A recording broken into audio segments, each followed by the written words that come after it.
We'll get into the live stream in just a couple minutes, probably after this song finishes, so we can wait for some more people to come on.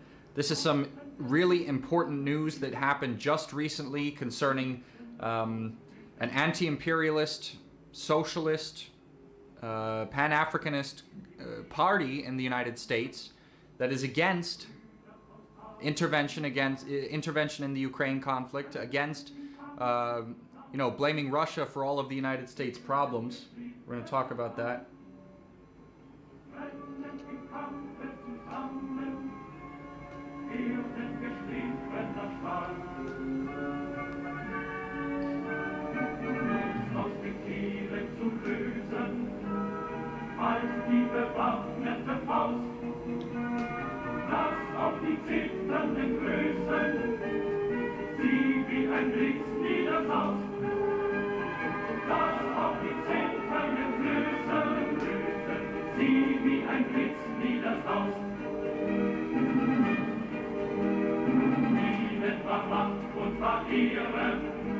Hello there, unknown misanthrope.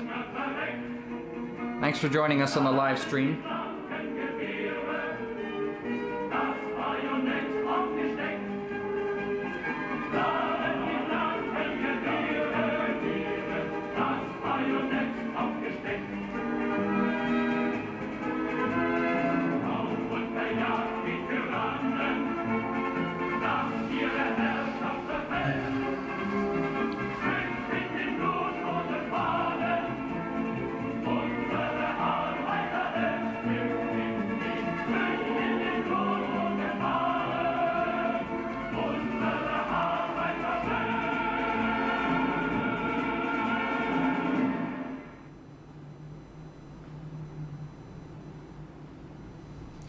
All right, comrades, thanks for joining us on the Revolution Report, this unannounced live stream I decided to do. As you can see, it's titled, Attention Comrades, McCarthyism has returned. It's about the African People's Socialist Party in the United States that has, that leads the Uhuru movement, which is also a socialist, Pan-Africanist or African internationalist movement, anti-imperialist movement that has just had its building raided by the FBI. The reason for this is because the FBI just released an indictment of a Russian national. So this indictment is titled, Russian National Charged with Conspiring to Have U.S. Citizens Act as Illegal Agents of the Russian Government. All right? I'm going to read you several parts from this indictment so you just understand the kind of language that's used in it, the kind of language that's being used now by the U.S. government in cracking down on internal opposition, people who oppose what the capitalist state in the United States has become, people who oppose hating anti-imperialist countries that are struggling against Washington's attempt to basically take over the entire world.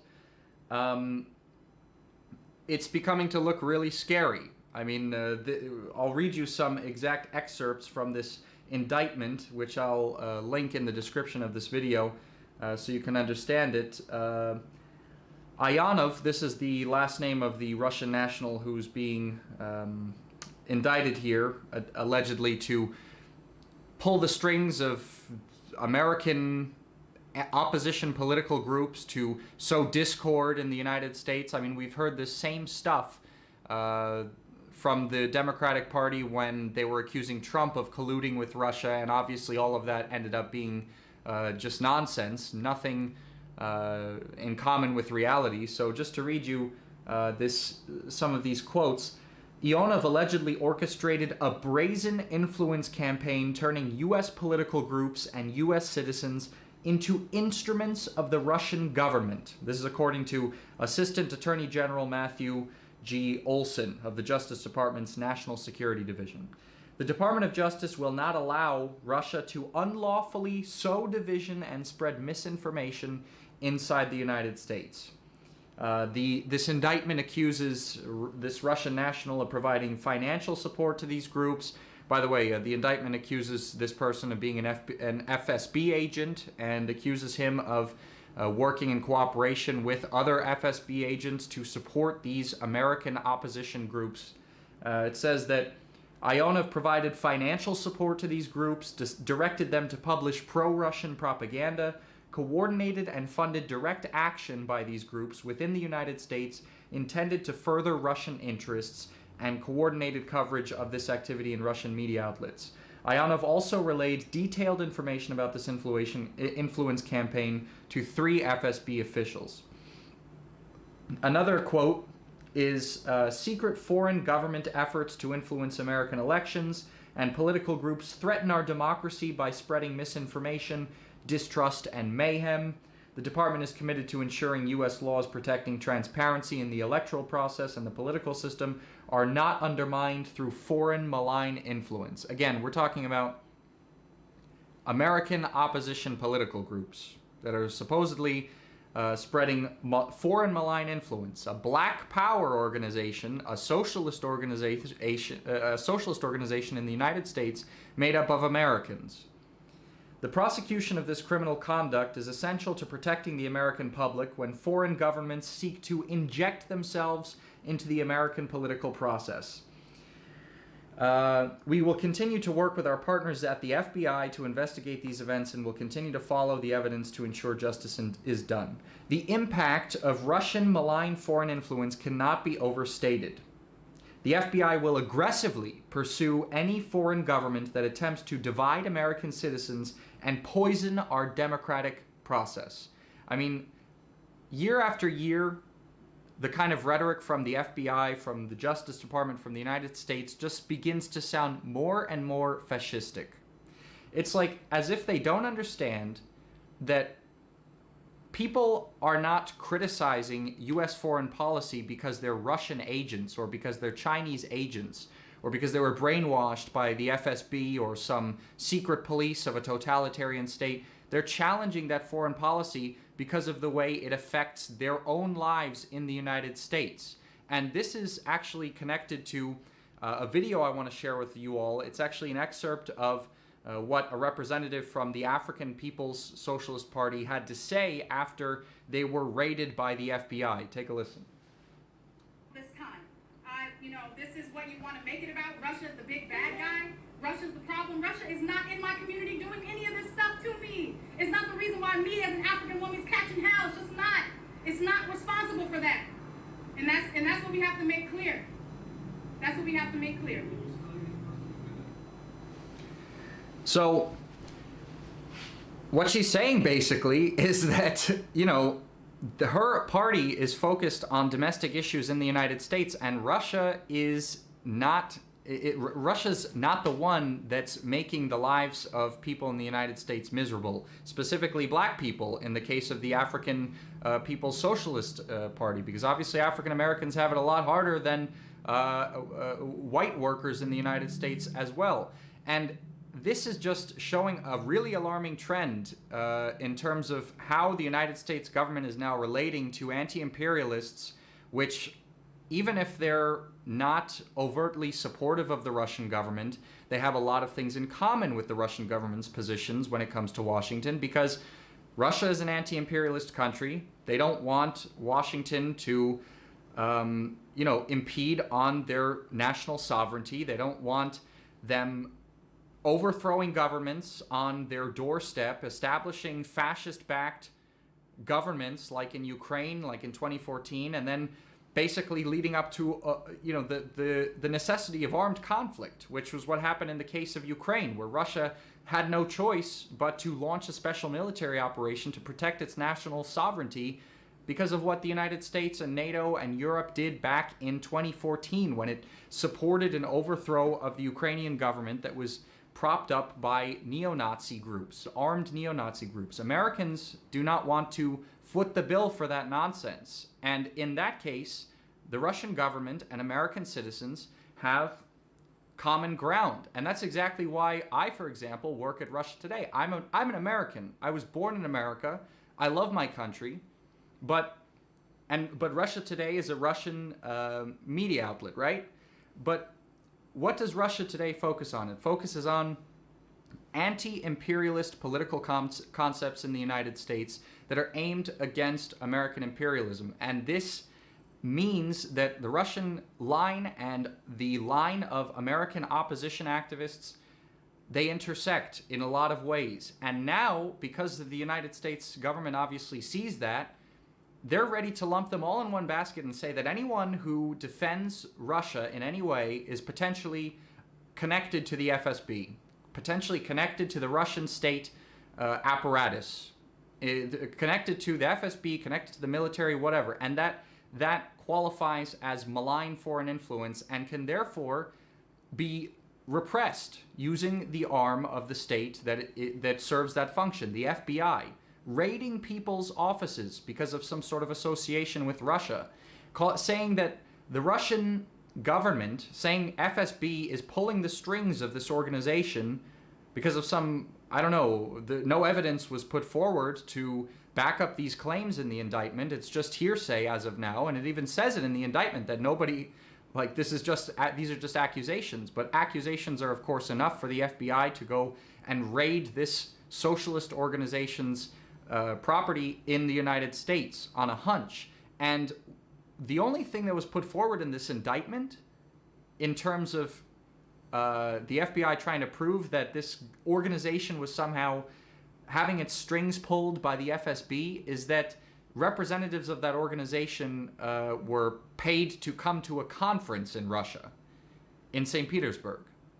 If that's what amounts to collaboration with the FSB, then I'm a collaborator with the FSB then, because I've gone to conferences in Russia. I've gone to conferences in Donbass, in the Lugansk People's Republic, in the Donetsk People's Republic before the special military operation began. I was invited there. They gave us housing and they took us across the People's Republics to see what exactly was going on there with our very own eyes. So we got to see what exactly the Ukrainian military was doing to the peace-loving people of Donbass. We didn't see it on the TV. We didn't see it in Russian media or Western media. We saw it with our very own eyes. And to be honest, that's one of the things that made me so passionate about this conflict. I don't have any family in Donbass. None of my family members are negatively affected by this, but I saw with my very own eyes a clear injustice going on in the world. The fact that Ukraine was oppressing the people of Donbass. I saw it as an irrefutable fact before my very eyes. And now it's seeming like the United States government considers that a crime. So this is like a horrific development, I think, in terms of what the U.S. government considers to be freedom and democracy in the United States, which they claim to be defending, when in reality, any sort of actual political opposition that gets any sort of popularity in the United States outside of the two-party system, outside of fringe groups or controlled opposition groups, they will be crushed. This is the message that the FBI is sending right now. And it's just going to show, I mean, things didn't seem like they were at that point several years ago, but with the start of the Russian military operation and the fact that the United States gave Ukraine a blank check, they're basically, obviously giving them billions of dollars worth of weapons, billions of dollars in terms of aid, taking everything the Ukrainian government says about what's going on there at face value, republishing it without any sort of critical thought connected to it, and completely rejecting everything that the Russian side is saying about anything, even though, there's indisputable evidence that the Ukrainian military is using Western-supplied HIMARS missile systems, which are long-range, to bomb civilian areas in Donbass that have nothing connected to the military anywhere near it. And this was actually said by Russia's envoy to the United Nations today. He showed pictures of the children that were killed by these long-range missile systems, children who lived far away from any sort of military positions. And this is happening every single day, that innocent people are dying as a result of these Western weapons that are being given to the Ukrainian military. And they're also, I don't know how many of you know, but Ukraine is one of the most, the Ukrainian government is one of the most corrupt governments in the world. And tons of these weapons that are going to Ukraine are ending up in the hands of black marketeers. Who knows where they're going to end up in? Who knows where they're going to end up when there's another conflict somewhere else in the world? So this sets like a terrible precedent. This FBI raid of these of the office of the African People's Socialist Party. I mean, what is it going to mean for anyone else who takes an anti-imperialist position and finds themselves in the same camp that the that Russia's in? What does that mean for us? It means that we could it mean that we could possibly be arrested? Could we be considered spies under the Espionage Act, like Julian Assange, simply for taking a different stance against the government? This, to me, is absolutely crazy. That's why I had to do this live stream about this and bring this information to you guys. And I was going to do a live stream about a number of other things anyway, but then this came at the last minute. But I'm going to give you a little rundown of other things I wanted to talk about, because it's completely connected to why the U.S. position that we're being told just to follow blindly, and if you don't, you could possibly be raided by the FBI, why that position is just every day getting worse and worse. Just recently, depending on where you are, it was today or yesterday, depending on where you are when you're watching this, the Ukrainian military bombed a pre-trial detention center in Donbass that had dozens of Ukrainian POWs. So the Ukrainian military killed dozens of its own soldiers that were being held prisoner in this pre-trial detention center. They killed them all, or the vast majority of them. They injured a large number as well.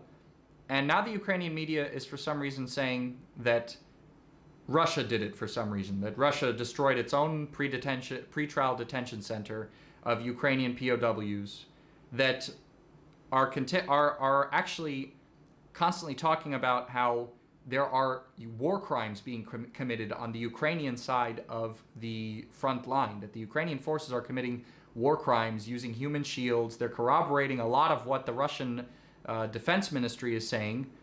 And so why would Russia want to destroy a detention center full of people that are potential propaganda victories for Russia's side, you know? Why would Russia do that? It makes a lot more sense for Ukraine to do that, because number one, there's not people, those people will keep their mouth shut. I mean, the person who keeps his mouth shut best is someone who's dead. And second of all, it would deter other Ukrainians from surrendering and doing the same thing. So this is another thing. And also, the other thing I wanted to mention briefly is the fact that there's been this ongoing thing with China lately, with Nancy Pelosi's visit to Taiwan, which is obviously part of China, and the United States doesn't even recognize Taiwan as independent from China, and yet the world is the closest it's been to nuclear war in a very, very long time, just connected to the Ukraine conflict. And yet the United States government thinks it's a good idea to antagonize China right now.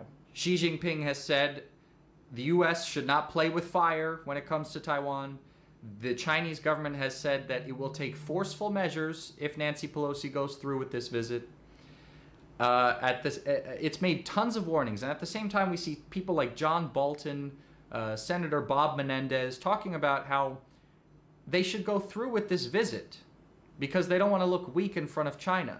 Like, this is crazy. This is craziness at a level that, as a journalist, I have not seen for a long time. At a level where we're so close to, worldwide confrontation, the potential of nuclear war, and the United States, it's just not getting enough. It wants to continue to antagonize China in a way it hasn't in decades, because the last time there was a visit of a U.S. official of the stature of Nancy Pelosi, it was 25 years ago. And this is alongside the U.S. Navy trying to antagonize China in the South China Sea as well. So what's the point of creating all of this tension on top of everything that already exists right now? It's like the worst time possible. And then at the same time, we have opposition political groups in the United States being raided by the FBI. So really a crazy day that has seen a lot of nonsense. But anyway, I wanted to answer some of the questions you guys might have in the chat here. I see a lot of people have messaged in the chat. I'll spend a little bit answering some of your questions. It's already 11:30 p.m. here in Moscow, so I'm a bit tired, but I'm going to see if I can get to a couple. This is not pre-recorded, Mr. or Miss or Mrs. Aline OneTube. This is not live. I mean, this is live. It's not pre-recorded. I'm from the United States. Do I have an Instagram? Yeah, I do have an Instagram. Follow me on Danyanism, or you could follow The Revolution Report on Instagram as well. But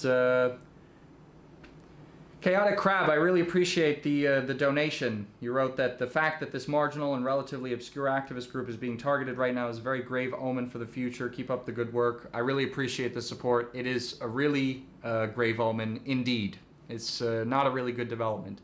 Because really the only people who are actually, friends of the international anti-imperialist movement in the United States are not people that are focusing on identity politics. They're not focusing on, like, liberal, super niche issues. The true anti-imperialists in the United States are standing against Western aggression aimed towards Russia and China, because those are the two biggest enemies of Western imperialism right now. And if you're not against imperialist advances against those two countries, then you're not an anti-imperialist, and you're really not doing that much in favor of communists around the world as well. So these and the FBI knows that. I mean, the FBI and the U.S. government knows that, and that's exactly why these people are being targeted by the FBI and being called foreign agents or whatever, or saying that they're being manipulated by Russians to sow discord in the United States. I want to end on this idea, basically. The Russians did not come into the United States and try to sow discord. This discord was there already.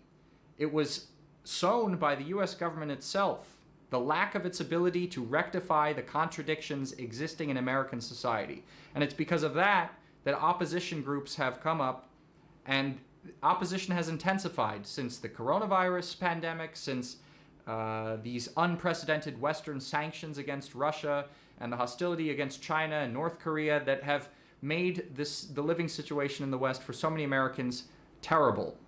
Terribly bad in comparison to anything that existed for Americans, for example, in the post-World War II era, when a person could support an entire family, buy a house, own a car on one salary, on the salary of a person who didn't even have a college education. We are so far from that, and it's the result of capitalism.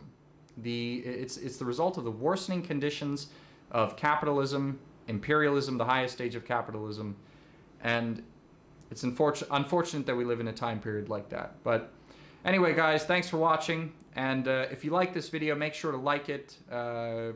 Write comments. That helps the algorithm as well. Share it around, please. We want as many people to know about the fact that the FBI is raiding opposition political groups as possible. We want people to know about this. So if you could share this video and let people know, I'd really appreciate that.